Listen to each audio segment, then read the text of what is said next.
तत्सवितुर्वरेण्यं भर्गो देवस्य धीमहि धियो यो न प्रचोदयात्। मनुष्य निर्माण, प्रकृति, मनुष्य कर्म जोनी, मनुष्य जोनी कर्म जोनी है, मनुष्य जोनी कर्म जोनी है, और मनुष्य से इतर जितने भी जीव हैं वो भोग जोनी है।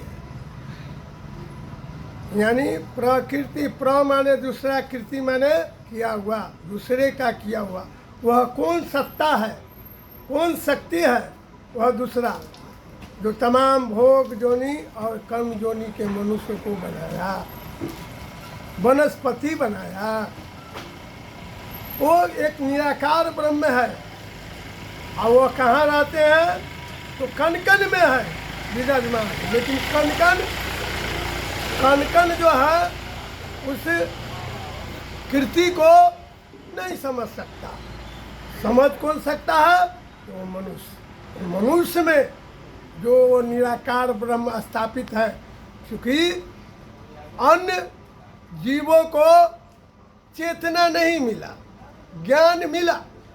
जितना ज्ञान जिस जीव को मिला वह उसके कृति उत्पन्न होने से अभी तक वैसे ही है। लेकिन मनुष्य को ज्ञान नहीं मिला, उसको चेतना मिला। चेतना मिला तो चेतना से अन्य प्रकृति के अन्य कृति को देख करके, सोच करके, चिंतन मनन करके, और तब ज्ञान हासिल करके, तब बेहतर, सभी जीवों से बेहतर, सभी वनस्पति फल के गुणों से बेहतर गुण हासिल करके अपने जीवन को अपना रक्षा करते हुए संपूर्ण प्रकृति के वनस्पति और जीव जगत का संरक्षण करना है। तब जाके वो मनुष्य धर्म जो है माना जाएगा। धर्म, धर्म में रमन करने वाले परमात्मा को धर्म कहा जाता है। इस्लाम धर्म, हिंदू धर्म, ईसाई धर्म, ये धर्म नहीं है, रीति रिवाज है, रीति रिवाज है। धर्म तो है वो जो हमारे अंदर जो आत्मा है।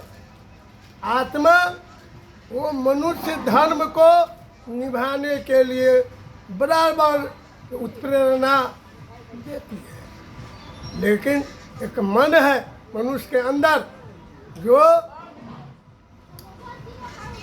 सुख सुविधा साधन पाने के लिए हमेशा भटकाने का काम करता है। जो आदमी भटक गया वह कभी मनुष्य धर्म को नहीं निभा सकता। तो आत्मा की प्रेरणा से अपने जीवन शैली को कर्म में, मन वचन कर्म से एकाग्र होकर के अपने जीवन शैली को आगे अपने लक्ष्य को पाने के। मनुष्य का लक्ष्य क्या है? मनुष्य जोनी पाने का लक्ष्य क्या है?